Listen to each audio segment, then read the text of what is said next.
Welcome to the Hidden Bar, the place where rap lyrics become literature, where double meanings turn into whole universes, and where every bar carries a shadow, a mirror, and a message waiting to be decoded.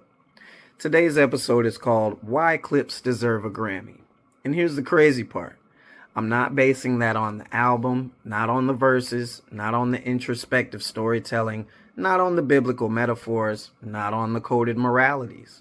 I'm basing it on one hook, one chorus, 8 words. Actually, it ain't even the whole hook. It's half the hook. I took half the hook.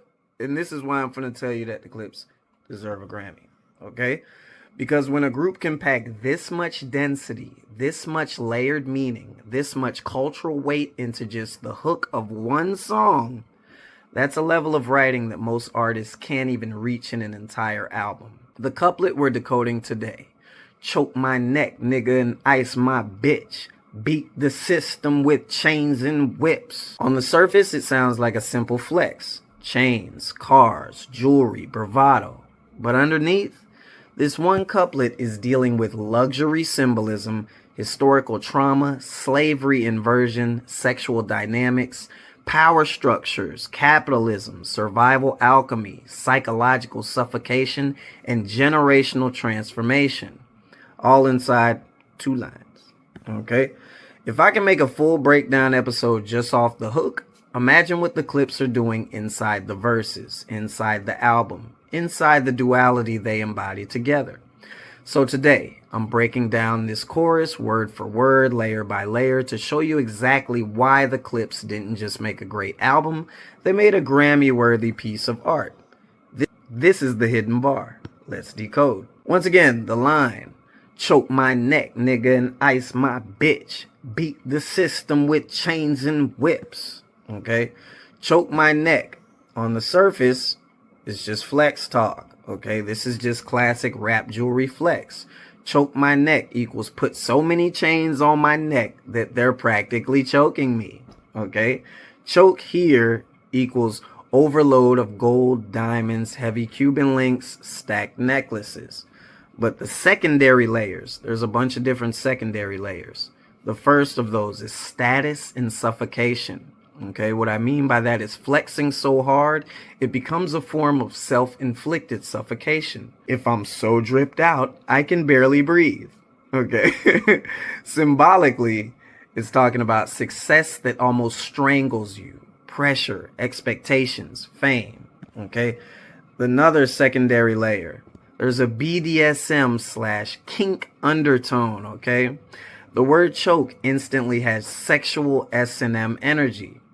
Choking as a consensual sex act equals mixing pleasure, danger, control, and trust. Even if it's mainly jewelry talk, the word choice is not accidental. It keeps a sexual edge in the bar, all right? The next layer, there's a historical echo also. Neck in Black history plus oppression. Usually, when we think about neck, when it comes to Black history and an oppression, we think about nooses and lynching imagery. Even if not overt, the subconscious resonance is in there, okay? The idea that the same neck could have been in a noose is now covered in diamonds, an inversion of history, man. So, choke my neck equals jewelry flex, pressure of success. There's a kinky edge and a shadow of historical violence. All right. So now let's move into the next part where he says, ice my bitch. Again, a few layers at once. Standard rap syntax. Ice equals covered in diamonds. Give expensive jewelry. My bitch equals his girl or his partner. On the surface, it sounds derogatory, but in rap, it often functions as my woman or my ride or die. You know what I mean? All right. So there's also an extension of wealth and control. Not just I'm iced. Everyone around me gets iced.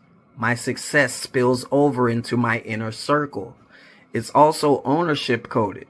I have enough money to decorate the people I own, lead, and protect. All right. There's also a pimp boss dynamic where it feels like I take care of mine, but I'm still in charge. Jewelry becomes both a reward and a collar. beauty and control at the same time. And we can also look at ice. They use the term ice as emotional coldness, okay? Ice can also hint at being cold-hearted, emotionally numb, hardened by the game.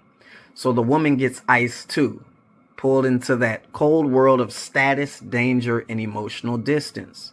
So ice my bitch equals flexing, wealth, rewarding possession, reinforcing status, and pulling his partner into the cold, glittering world of the hustle. All right? Now, beat the system. This is a pivot line. The system is doing a lot of heavy lifting here. You could be talking about the racist system. The system, America's racist power structure, mass incarceration, surveillance, redlining, etc. Beat the system equals surviving and thriving despite what was built to destroy you. Not going to prison. Making money outside of the usual approved lanes. Outsmarting cops, courts, labels, banks. Okay? The system could also symbolize the music or industry system. It could also be labels, contracts, streaming payouts. Beat the system equals find loopholes, get ownership, turn exploitation into equity. That system could also be referring to the economic system or capitalism. Using capitalism's own tools, money, brands, luxury goods to protect yourself from the worst parts of that same system. Lawyer money, neighborhood escape, building your own infrastructure. So beat the system could be flip the power structure, outsmart it, profit from what was meant to crush you. All right? With chains and whips, this is where the line goes from clever to straight up diabolical. Okay? It's a triple entendre in just 2 words. Chains equal jewelry. Like we said, gold, diamond chains equals status, wealth, success, and survival. Whips equal cars. Whip equals a car or a luxury car. So I beat the system by buying chains and whips. Equals I use the game to get rich enough to buy luxury, jewelry, and cars. Then there's that other. Chains and whips also has a slavery dynamic. The most brutal, obvious historical image. Enslaved people were literally held and tortured with chains and whips.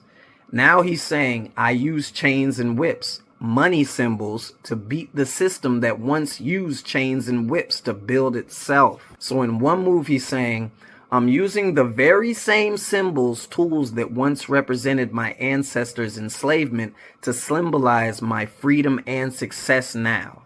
That's reversal magic. Okay? So now let's put the whole couplet together. Choke my neck, nigga, and ice my bitch. Beat the system with chains and whips. As a layered read, on the surface, it's just club flex. Put so many chains on my neck, it's choking me. Cover my girl in diamonds. I got rich enough to buy chains and luxury cars.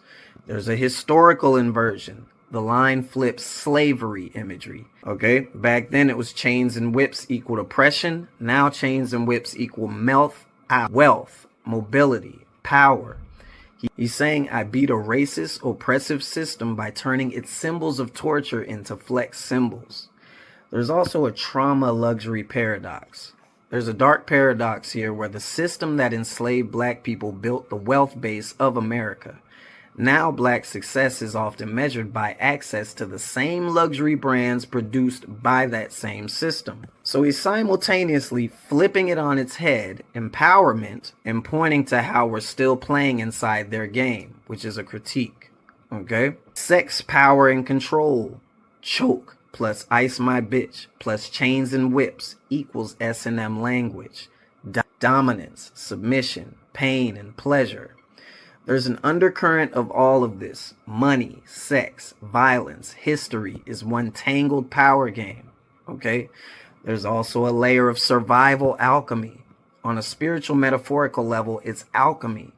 Turning tools of bondage into symbols of divinity and power. Turning suffering into status. It says I didn't just escape the system, I monetized my trauma, weaponized my aesthetics, and now the system has to watch me shine. Okay? There's even genius in the N-word placement. Choke my neck, nigga, and ice my bitch.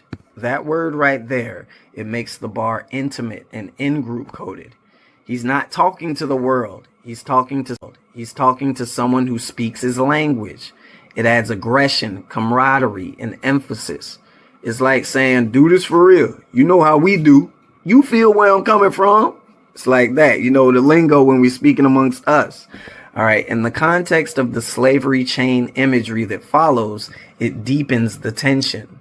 A reclaimed slur plus reclaimed symbols, chains and whips, equals an entire history compressed into a 2-bar flex. Okay. And this is why, to me, it feels like such a crazy multi-entendre. Because in just 2 bars, you've got wealth flex, jewelry car status, sexual BDSM energy, choke, chains, whips, historical trauma, slavery tools and racial oppression, system critique, beating racist capitalism and or the industry, emotional psychological subtext, pressure, suffocation, coldness, power, control, cultural reclamation, taking tools of oppression and wearing them as trophies. All of that with extremely simple vocabulary. That's what makes it hit. Simple words, insane density. And pretty much, man, Clipse deserve a Grammy. They deserve a Grammy, bro. If there is this much density in half of a hook, that ain't even the whole hook. That's half the hook, bruh.